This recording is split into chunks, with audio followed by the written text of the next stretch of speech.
que el Señor sea guardando nuestras vidas. Cuando lo encuentre, puede ponerse de pie y confirmar con un amén. Cuando vea las suficientes personas, yo daré lectura. Segunda epístola a los Corintios, capítulo 7, verso 1. Está titulada esta predicación, Perfeccionando la Santidad. Aleluya. Dios les bendiga. ¿La encontró? Amén. Póngase de pie y damos lectura en el nombre del Padre, del Hijo y del Santo Espíritu. Y la iglesia que está viva dice: amén. Doy lectura. Así que, amados, puesto que tenemos tales promesas, limpiémonos de toda contaminación de carne y de espíritu, perfeccionando la santidad en el temor de Dios. Puede tomar su asiento. La palabra es de Jehová. Ya. Voy a ir rápido porque puse bastantes versículos y bien largos, así que voy a ir rápido, pero detenidamente. La verdad, para contextualizar un poquito, cuando escribía esta predicación, lo hacía pensando específicamente en esa última frase: perfeccionando la santidad en el temor de Dios. Pero ¿sabe que me costaba entender esta frase? Cuando me puse a estudiarla, ¿no? E investigué la palabra santidad en el griego, que ya lo vamos a hablar más adelante, me hacía entender algo que me dejó más que, ¿cómo decirlo? Más que claro, me dejó un tanto más dudando. Me costó entenderlo. Entonces, en esa preocupación, en ese momento, sí, en el que uno le pregunta al Señor si te quiere o no enseñar la Escritura, porque no sé si a usted le pasa, pero cuando yo no entiendo un versículo, yo muchas veces me aflijo, porque quiero entenderlo, porque sé que hay algo profundo a lo que no estoy alcanzando. Y muchas veces insisto y simplemente mi mente está cerrada. No lo logro comprender. Entonces recurrí al, ¿cómo decirlo? A algo muy básico. Muy básico. En vez de comenzar directamente desde la frase perfeccionando la santidad en el temor de Dios, ¿por qué no analizo todo el versículo? Parte por parte. Me humillé ante el Señor y Dios me confirmó que así era como tenía que hacerlo. Así que voy a ir parte por parte del versículo. El capítulo 7 de la segunda epístola a los Corintios, verso 1, comienza así: así que, y hay una coma. Allí me entró la pregunta: así que, ¿qué cosa? Cuando hay un así que, o cuando usted lee y hay un por lo tanto, es porque viene de haber hablado ya algo. Está concluyendo un tema. Me acuerdo cuando en el colegio un profe me pasó una lista donde salían todos los verbos, donde salían todos los adjetivos, perdón, o creo que es verbo, de conclusión. Entre esos sale el así que, por lo tanto. ¿Qué significa eso? Que aquí Pablo y la sociedad bíblica lo entiende también. Está concluyendo un tema que ya, o un subtema que había presentado, que comienza en el verso 14 del capítulo 6. Es por eso que si usted ve, la sociedad bíblica puso el subtítulo Somos templo del Dios viviente, que comienza en el verso 14 del capítulo 6 y termina en el verso 1 del capítulo 7. Porque ese versículo 1 está concluyendo algo que se acaba de decir. Así que me puse a analizarlo, me puse a escudriñarlo. Vamos a dar lectura. Y el verso 14 comienza diciendo: no os unáis en yugo desigual con los incrédulos, porque ¿qué compañerismo tiene la justicia con la injusticia?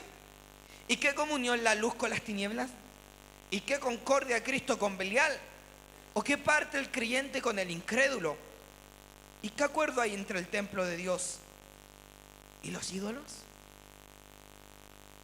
Pablo ya está haciendo una clara distinción entre lo santo y lo impuro. Cuando uno empieza a entender el contexto, cuando uno empieza a entender lo que hay detrás, el trasfondo, poco a poco me iba acercando a la interpretación de la frase perfeccionando la santidad. ¿Qué comunión? Es muy precioso esto. ¿Qué compañerismo tiene la justicia con la injusticia?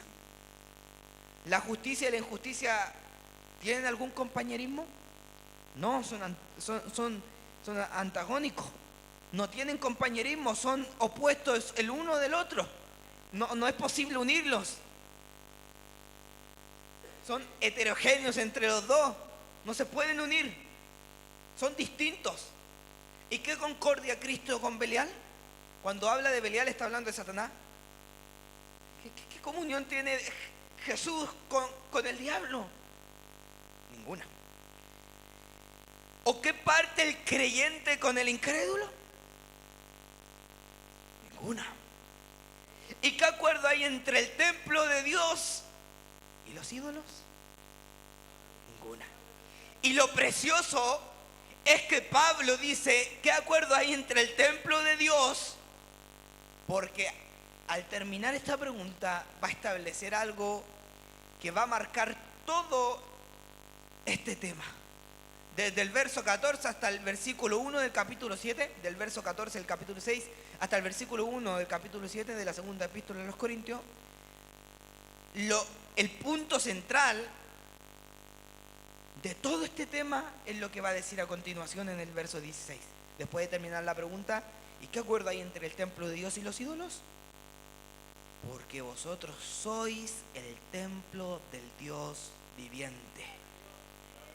Por eso que las sociedades bíblicas van a entenderlo, y específicamente la Reina Valera, la editorial de la Reina Valera, van a entender que el tema es el templo del Dios viviente. Y por eso usted va a leer el subtítulo, si los subtítulos son importantes, somos el templo del Dios viviente. Porque se entiende que el punto central de todos estos versículos se recalca aquí, en que somos el templo del Dios viviente. Cuando entendí esto, quedó clara la primera parte. ¿Por qué Pablo en el verso 1 dice, así que? Porque viene de habernos mencionados como el templo del Dios viviente. Entonces, antes de entender por qué tenemos que perfeccionar la santidad, tenemos que entender que somos templo del Dios viviente. Y yo le haré una pregunta. ¿Este Dios viviente que se está mencionando es santo o no es santo? Yo creo que ya usted ya está entendiendo por dónde va el hilo. Gloria al Señor. Así que vemos el contexto del verso 14 hasta el 18 del capítulo 6. Previamente dice el templo del Dios viviente, y así es como somos llamados. Así que el verso 1 comienza concluyendo esto. Si nosotros somos templo del Dios viviente, con eso comienza concluyendo. Luego continúa el versículo 1. Amados, puesto que tenemos tales promesas. Y aquí yo hice un pare nuevamente. ¿Qué promesas? Del verso 16 hasta el 18 se nombran 3 promesas. Doy lectura. Porque vosotros sois templo del Dios, porque vosotros sois el templo del Dios viviente, como Dios dijo, habitaré y andaré entre ellos, y seré su Dios, y ellos serán mi pueblo. Por lo cual, verso 17, salid de en medio de ellos y apartaos, dice el Señor, y no toquéis lo inmundo, y yo os recibiré. Segunda promesa. Verso 18, Y seré para vosotros por padre, y vosotros me seréis hijos e hijas, dice el Señor Todopoderoso. Tercera promesa. La primera era que Él habitaría en nosotros, entre nosotros. ¿Por qué? Porque nosotros somos el templo de Dios. La segunda era que justamente por lo mismo nosotros tendríamos que salir de lo inmundo. Y la tercera promesa es que Él nos tomaría como hijos. Nosotros somos hijos por adopción. Entonces, ¿de qué promesa está hablando? De estas tres promesas que se mencionan. Yo me puse a investigar, no sé si en su Biblia lo tiene, pero ahí salen las concordancias. ¿Qué texto bíblico se está citando? Y en el verso 16 se está citando Levíticos capítulo 26, verso 12, y Ezequiel capítulo 37, verso 27.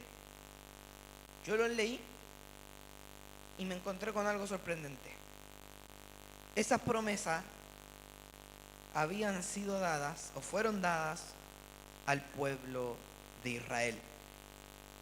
Yo me sorprendí y dije, ¿y eso qué tiene que ver con nosotros entonces? Y esto fue dado específicamente al pueblo de Israel.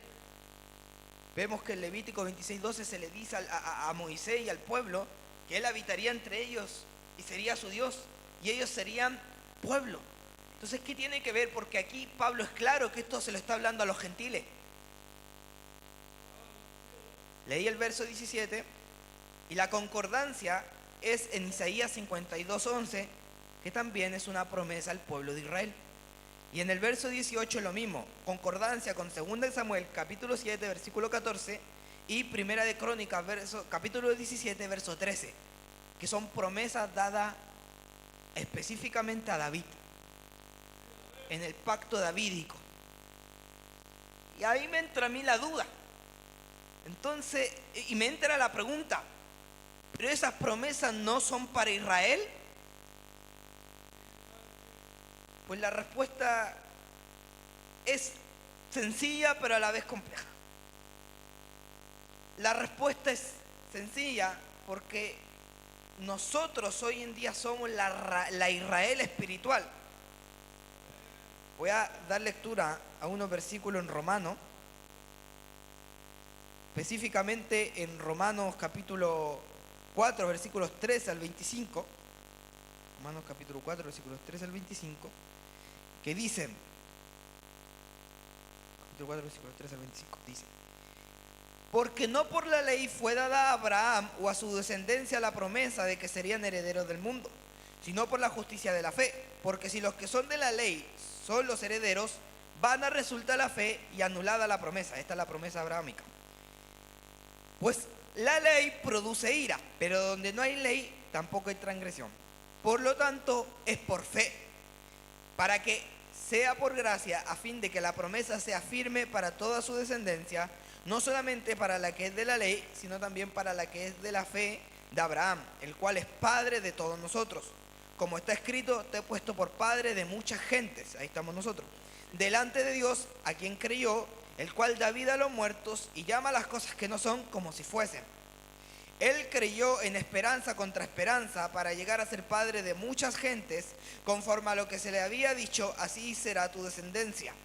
Y no se debilitó en la fe al considerar su cuerpo, que ya estaba como muerto, siendo de casi 100 años, o la esterilidad de la matriz de Sara. Tampoco dudó por incredulidad de la promesa de Dios, sino que se fortaleció en fe, dando gloria a Dios, plenamente convencido de que era también poderoso, o sea, Jehová era poderoso, para hacer todo lo que había prometido. Por lo cual también su fe le fue contada por justicia. No solamente con respecto a él se escribió que le fue contada, sino también con respecto a nosotros, a quienes ha de ser contada. Esto es, a los que creemos en el que levantó de los muertos a Jesús, Señor nuestro, el cual fue entregado por nuestra transgresión y resucitado para nuestra justificación. Mire, lo voy a ir direccionando al punto al que quiero llegar. Y para que usted lo vaya entendiendo, y lo vamos a ir concluyendo al final, ¿por qué tenemos que perfeccionar la santidad? es porque a día de hoy somos pueblo de Dios. Pero sigo leyendo. En Romanos capítulo 9, Romanos capítulo 9 hasta el capítulo 10, versículo 1 al 4, se va a presentar algo muy interesante, pero yo voy a dar un poco de lectura en el capítulo 9. Dice: verdad digo en Cristo, no miento, y mi espíritu y mi conciencia, me da testimonio en el Espíritu Santo que tengo gran tristeza y continuo dolor en mi corazón, porque deseara yo mismo ser anatema, o sea, maldito, separado de Cristo por amor a mis hermanos, los que son parientes según la carne, que son israelitas, de los cuales son la adopción, la gloria, el pacto, la promulgación de la ley, el culto y las promesas, de quienes son los patriarcas y de los cuales según la carne vino Cristo, el cual es Dios sobre todas las cosas, bendito por los siglos. Amén. No que la palabra de Dios haya fallado, porque no todos los que descienden de Israel son israelitas, ni por ser descendientes de Abraham son todos hijos, sino en Isaac será llamada descendencia. Esa es la promesa a Abraham. En Isaac será llamada descendencia y él tendría mucha descendencia. Pero específicamente, uno de su simiente sería el bendito. Ni por ser, en Isaac te será llamada descendencia. Esto es, no los que son hijos según la carne son los hijos de Dios, sino los que son hijos según la promesa son contados como descendientes. Aquí quiero llegar a que espiritualmente nosotros somos pueblo de Dios. ¿Por qué? Porque hemos creído en el Hijo de Dios, y al creer en el Hijo de Dios por la fe, somos contados en el pacto abrahámico. Es por eso que se nos considera hijos de Abraham, por la fe, hijos de Sara, por la fe. Aquí quiero llegar con todo esto. Voy a seguir dando lectura. Porque la palabra de la promesa es esta: por este tiempo vendré y Sara tendrá un hijo. Y no solo esto, sino también cuando Rebeca concibió de uno, de Isaac nuestro padre, pues no había aún nacido, ni habían hecho aún ni bien ni mal, para que el propósito de Dios conforme a la elección permaneciese, no por las obras, sino por el que llama, se le dijo: el mayor servirá al menor. Como está escrito: a Jacob amé, mas a Esaú aborrecí. ¿Qué pues diremos? ¿Que hay injusticia en Dios? En ninguna manera. Pues a Moisés dice: tendré misericordia del que yo tenga misericordia, y me compadeceré del que yo me compadezca. Así que no depende del que quiere ni del que corre, sino de Dios que tiene misericordia. Porque la Escritura dice a Faraón: para esto mismo te he levantado, para mostrar en ti mi poder y para que mi nombre sea anunciado por toda la tierra. De manera que de quien quiere tiene misericordia, y al que quiere endurecer, endurece. Pero me dirás: ¿por qué pues inculpa? Porque ¿quién ha resistido a su voluntad? Más antes, oh hombre, ¿quién eres tú para que alterques con Dios? Dirá el vaso de barro el que lo formó: ¿por qué me has hecho así? ¿O no tiene potestad el alfarero sobre el barro para hacer de la misma masa un vaso para honra y otro para deshonra? ¿Y qué si Dios, queriendo mostrar su ira y haciendo notorio su poder, soportó con mucha paciencia los vasos de ira preparados para destrucción? Y para hacer notoria las riquezas de su gloria, la mostró para con los vasos de misericordia que él preparó de antemano para gloria, a los cuales también ha llamado, esto es, a nosotros, no solo de los judíos, sino también de los gentiles. Como también en Oseas dice: llamaré pueblo mío al que no era mi pueblo, y a la no amada, amada. ¿Se acuerda que después de haber analizado en el verso 1 del capítulo 7 el así que venía amados? Porque nosotros somos amados. Y el lugar donde se les dijo: vosotros no sois pueblo mío, allí serán llamados hijos del Dios viviente. También Isaac clama tocante a Israel: si fuera el número de los hijos de Israel como la arena del mar, tan solo el remanente será salvo. Porque el Señor ejecutará su sentencia sobre la tierra en justicia y con prontitud. Y como antes dijo Isaías: si el Señor de los ejércitos no nos hubiera dejado descendencia, como Sodoma habríamos venido a ser, y a Gomorra seríamos semejantes. ¿Qué pues diremos? Que los gentiles, que no iban tras la justicia han alcanzado la justicia, es decir, la justicia que es por fe. Mas Israel, que iba tras una ley de justicia, no la alcanzó. ¿Por qué? Porque iban tras ella no por fe, sino como por obra de la ley, pues tropezaron en la piedra de tropiezo. ¿Y quién es la piedra de tropiezo? Jesús mismo. Como está escrito, he aquí pongo en Sión piedra de tropiezo y roca de caída, y el que creyere en él no será avergonzado. Hermanos, ciertamente el anhelo de mi corazón y mi oración a Dios por Israel es para salvación. Así, al igual que nosotros oramos por Israel justamente para salvación. Porque yo les doy testimonio de que tienen celo de Dios, pero no conforme a ciencia, o sea, el conocimiento real de Dios. Porque ignorando la justicia de Dios y procurando establecer la suya propia, no se han sujetado a la justicia de Dios, porque el fin de la ley es Cristo, para justicia a todo aquel que cree. Sabemos que hoy en día muchos israelitas rechazan el nombre de Jesús y siguen viviendo bajo la ley, cuando el fin de la propia ley era Cristo. Era que creyeran en la justicia que vemos en Cristo. Pero Dios siempre tiene reservado un remanente. Ahora bien, voy avanzando al capítulo 11 de Romanos porque quiero terminar esta idea. Y del verso 1 al 6 dice lo siguiente: digo pues, ¿ha desechado Dios a su pueblo? En ninguna manera. Porque también yo soy israelita de la descendencia de Abraham, de la tribu de Benjamín. ¿No ha desechado Dios a su pueblo, al cual desde antes conoció? ¿O no sabéis qué dice de Elías la Escritura, cómo invoca a Dios como contra Israel, diciendo: Señor, a tus profetas han dado muerte y tus altares han derribado y solo yo he quedado y procuran matarme? Pero, ¿qué dice la divina respuesta? Me he reservado 7,000 hombres que no han doblado la rodilla delante de Baal. Así también, aún en este tiempo, ha quedado un remanente escogido por gracia. Y si por gracia, ya no es por obra. De otra manera, la gracia ya no es gracia. Y si por obra, ya no es gracia. De otra manera, la obra ya no es obra. Y voy a saltarme al verso 17 hasta el 24, que dice: pues si alguna de las ramas fueron desgajadas y tú, y esto es lo más importante de todo esto, pues si alguna de las ramas fueron desgajadas y tú, siendo olivo silvestre, o sea, le está hablando a los gentiles, has sido injertado en lugar de ellas y has sido hecho participante de la raíz, o sea, de Cristo y de la rica savia del olivo, tu Santo Espíritu mora en nosotros. No te jactes contra las ramas.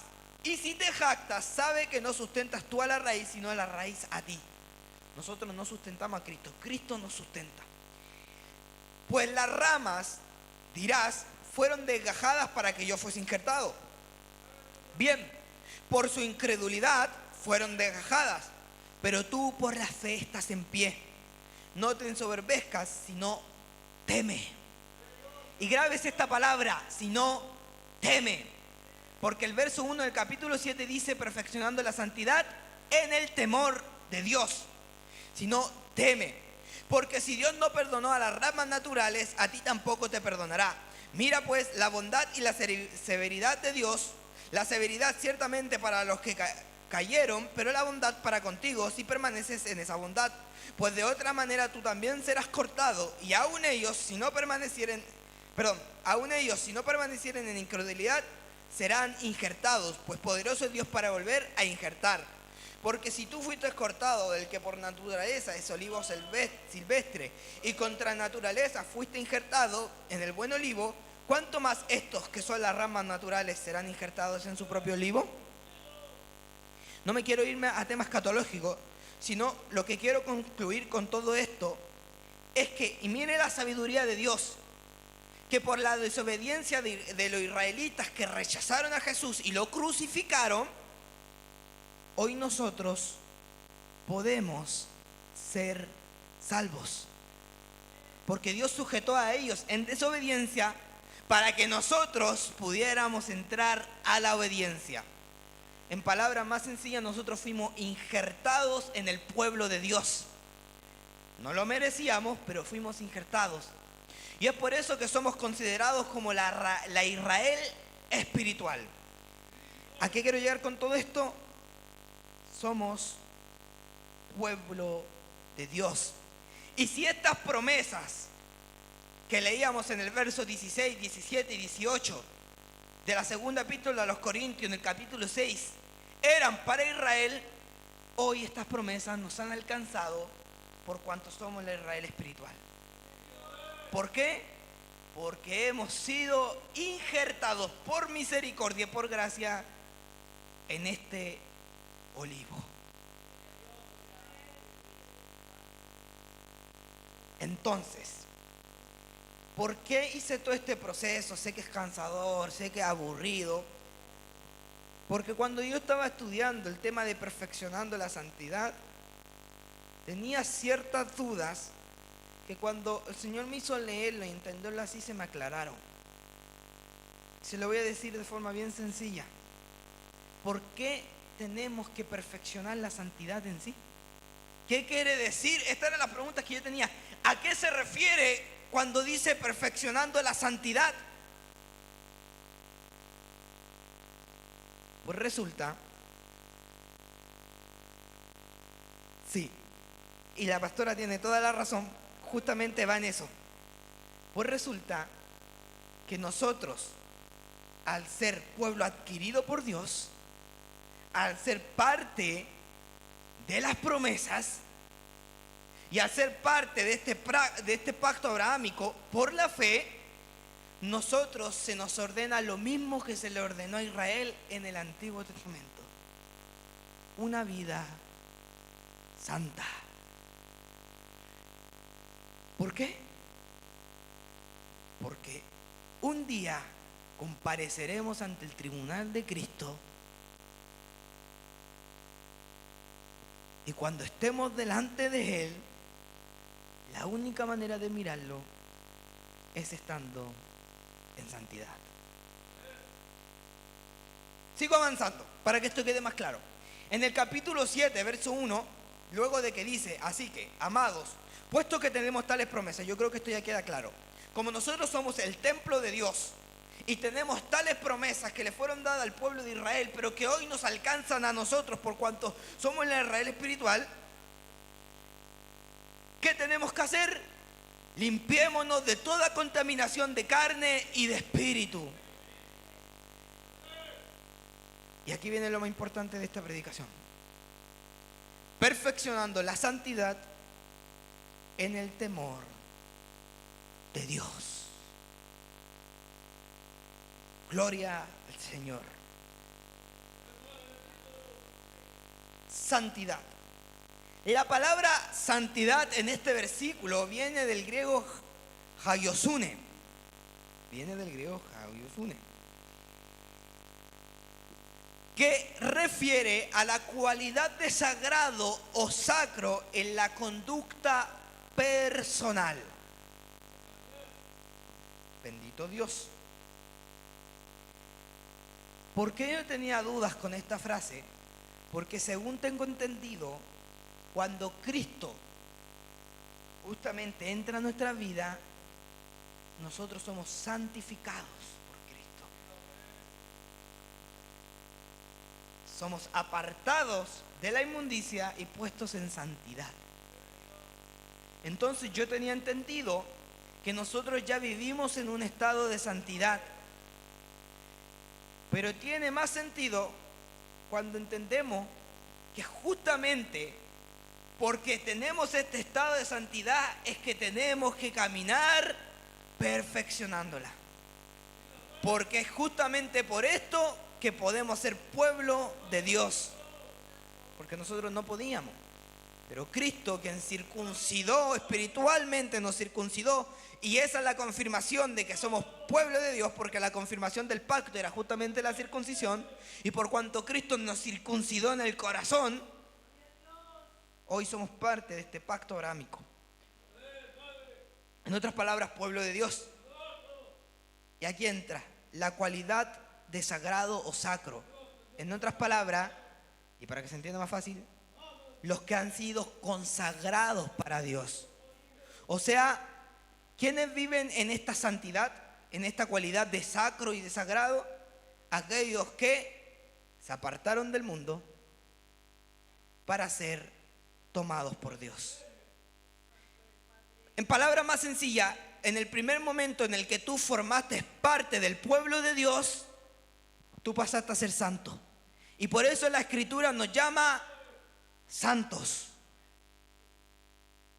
Para que se entienda, la palabra santidad justamente está refiriendo a apartado del mal. Eso significa santidad, apartado del mal. ¿Y cómo fuimos apartados del mal? Cuando Cristo nos tomó por hijos. Cuando Dios nos adoptó, cuando el Padre nos adoptó y nos tomó por hijos, por la fe. Ahí vivimos nuestra vida en santidad. ¿Qué quiere decir esto? Y según el diccionario de Vine, esta palabra santidad refiere al carácter del cristiano, que cada día se va perfeccionando a la semejanza de Cristo y que tendrá un final que será completado, o sea, se terminará de perfeccionar este carácter del cristiano en el día de la redención. Cuando pasemos del cuerpo corruptible al cuerpo incorruptible, o sea, a un cuerpo de gloria, libre de todo pecado y de toda maldad. Porque si nosotros decimos que no somos pecadores, hoy en día hacemos a Dios mentiroso. Pero llegará el día en que estaremos delante de la presencia de Dios libres de todo pecado. Y aquí está lo que mencionaba nuestra pastora, que lo entendió desde el inicio. Para estar ante la presencia de Dios no puede haber pecado. No puede haber pecado. Es por eso que nosotros vamos siendo perfeccionados en la santidad. O sea, cada día en el que usted vive como cristiano, y yo creo que con esto lo va a entender fácilmente, cada día que tú vives como cristiano, poco a poco te vas apartando más del mundo para acercarte a Dios. Y esto se va notando en la conducta propia del cristiano, o sea, en la madurez. Es por eso que la Escritura utiliza la metáfora del niño y del adulto. Del niño que en un inicio necesita ser alimentado por la leche espiritual, pero que un día se vuelve adulto y ya es capaz de tomar decisiones comprendiendo lo que es bueno y lo que es malo para caminar en santidad. Es por eso que muchos que aún son niños espirituales pueden vivir el Evangelio, pueden estar en Cristo, pero pareciera que no han cambiado sus vidas. Yo creo que nosotros conocemos muchas personas así, que pareciera que aún son parte del mundo, pero no lo son. Son parte del pueblo de Dios, pero son niños, son inmaduros, aún no comprenden del todo lo que es bueno y lo que es malo. Por eso los que son adultos en la fe los van guiando. Por eso es que Dios establece pastores, establece maestros, establece predicadores y establece toda aquella jerarquía para la edificación del propio pueblo. ¿Por qué? Porque tenemos que guardarnos sin manchas e irreprensibles para la venida de nuestro Señor Jesucristo y el día en que Él se manifieste, estar delante de la presencia del Señor. Primera de Pedro, capítulo 1, versículos 13 al 21, dirá lo siguiente: por tanto, ceñid los lomos de vuestro entendimiento, sed sobrios y esperad por completo en la gracia que se os traerá cuando Jesucristo sea manifestado. Esta palabra manifestado creo que viene del griego epifanía y que se usa en referencia a la venida de Cristo. Como hijos obedientes. ¿Por qué? Porque una de las promesas es que Él nos tomaría por hijos, ¿se acuerda? Que en el verso 18 dice: y seré para vosotros por padre y vosotros me seréis hijos e hijas. Una promesa que por gracia, como hemos sido injertados en Cristo, hoy podemos recibir, aunque era principalmente para el pueblo de Israel, hoy podemos recibir esa promesa. y somos llamados hijos de Dios. Como hijos obedientes, no os conforméis a los deseos que antes teníais estando en vuestra ignorancia. En otras palabras, todos tuvimos una vida pasada antes de decir creo en Dios, o la gran mayoría. Incluso el joven en algún momento de su juventud tendrá que tomar la decisión si realmente quiere comportarse como sus amigos del mundo o quiere vivir en la santidad de Dios. Incluso el joven, hasta a mí me pasó en un momento tener que decir, no, yo quiero caminar el evangelio. Entonces siempre vamos a tener un antes y un después. Pero es deber de cada cristiano separarse cada día más de ese antes, acercándonos cada vez más a Dios. Continúo. Dice, sino como aquel que os llamó es santo, sed también vosotros santos en toda vuestra manera de vivir. O sea, todo lo que tú hagas, tenlo en cuenta que tienes que hacerlo como consagrado, como apartado del mundo para Dios. Toda vuestra manera de vivir. No dice alguna, no dice un poco, dice toda vuestra manera de vivir. Toda. O sea, en cada aspecto, como padres, como hijos, como hermanos, como tíos, como sobrinos, como amigos, como jefes, como empleados, como sea. En toda vuestra manera, como ustedes vivan. Antiguamente estaba el siervo, el Señor. Sea como sea que ustedes vivan, háganlo en la santidad, porque ustedes son consagrados para Dios. Porque escrito está, sed santos porque yo soy santo. Y si invocáis por Padre a aquel que sin acepción de personas juzga según la obra de cada uno, conducíos en temor todo el tiempo de vuestra peregrinación. Desde el momento en que somos considerados parte de Israel como israelitas espirituales, desde ese momento ya no tenemos parte alguna en este mundo y somos peregrinos. Porque ahora tenemos una nación esperándonos. Tenemos una ciudad en los cielos que nos espera. Continúo. Sabiendo que fuisteis rescatados de vuestras vanas maneras de vivir. Porque antes de Cristo había una vida vacía y sin propósito alguno. ¿Por qué? Porque por mucho que comieras, por mucho que vivieras, por mucho que trabajaras, por mucho que te sustentaras, tu fin sería la condenación. O sea, no importa lo que hicieras en vida, te ibas a perder en la condenación. Por eso es una vana manera de vivir. ¿Cuál es el propósito de vivir una vida que a fin de cuentas no significará nada en el día postrero? Pero en Cristo tiene significado, porque allá seremos coherederos juntamente con Cristo.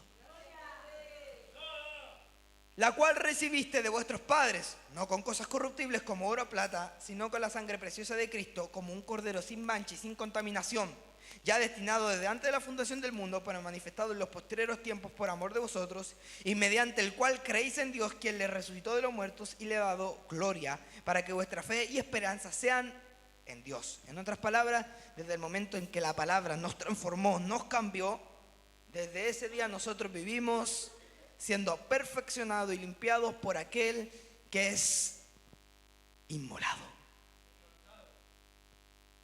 que no tiene pecado, en otras palabras. A nosotros, pueblo adquirido por Dios, en el capítulo 2, versículo 9 del libro de Pedro, se nos llama nación santa. Por lo cual, desde el día en que Cristo nos tomó como parte de Él, como Cristo dijo en su oración antes de ir al Getsemaní, para que ellos sean uno en mí, como tú, oh Dios, oh Padre, yo en ti y tú en mí, ellos sean uno en mí. Y eso es por eso que Pablo utiliza en Romanos 11 la metáfora del olivo, porque fuimos injertados, somos uno junto con Cristo. Desde el día en que nos unimos a Cristo, nos enyugamos al Señor, tenemos la ordenanza de vivir una vida santa. Y el verso 11 y 12 del capítulo 2 nos va a dejar en claro que tenemos que mantenerla. Amados, yo ruego como extranjeros y peregrinos, porque somos parte de la Israel espiritual, somos Israel espiritual, y ya no somos parte de este mundo, somos extranjeros y somos peregrinos, que os abstengáis de los deseos carnales que batallan contra el alma. Todos tenemos deseos carnales contra los que tenemos que batallar día tras día, día tras día. Y eso lo padecen todos y cada uno de los hermanos. No es solamente usted, el que está a su lado también lo padece. El que un día abandonó la congregación y se fue, también lo estaba padeciendo. Manteniendo manteniendo buena vuestra manera de vivir entre los gentiles. ¿Por qué? Porque ya no somos más gentiles. Por algo somos considerados la Israel espiritual. Para que en lo que murmuran de vosotros como malhechores, glorifiquen a Dios en el día de la visitación, o sea, de la epifanía, de la manifestación, al considerar vuestras buenas obras. Y quiero concluir, ya con esto concluyo, para no alargar más, en Primera de Tesalonicenses, muy bien, Primera de Tesalonicenses capítulo 5, versículos 23 al 24, que se dice lo siguiente: y el mismo Dios de paz os santifique por completo, o sea, termine esa obra, la complete. Que eso es en el día en que Cristo nos arrebate. Porque habrá un arrebatamiento y en el día en que Dios nos arrebate, Él nos va a perfeccionar. Ahí está el misterio cuando somos transformados de un cuerpo corruptible a un incorruptible. Y todo vuestro ser, espíritu, alma y cuerpo, sea guardado irreprensible para la venida de nuestro Señor Jesucristo. Fiel es el que os llama, el cual también lo hará. Aquí Pablo, a la epístola de los tesalonicenses, a los de Tesalónica, les está dejando en claro que Cristo nos va a perfeccionar por completo. Pero mientras caminemos en este peregrinaje, nosotros nos vamos acercando a la semejanza de Cristo. ¿Y cómo y por qué se produce esto? Porque vivimos en el temor de Dios. O sea, en todo aspecto de nuestra vida buscamos glorificar el nombre de Dios viviendo en buenas obras. ¿Cuál es la labor, la misión de la iglesia hoy en día? Vivir en buenas obras. Así que, iglesia amada, póngase de pie y perfeccionemos la santidad en el temor de Dios. A Dios sea la gloria y a nuestro Señor Jesucristo por los siglos de los siglos. Y recuerda, iglesia amada, Jesucristo viene pronto. Amén.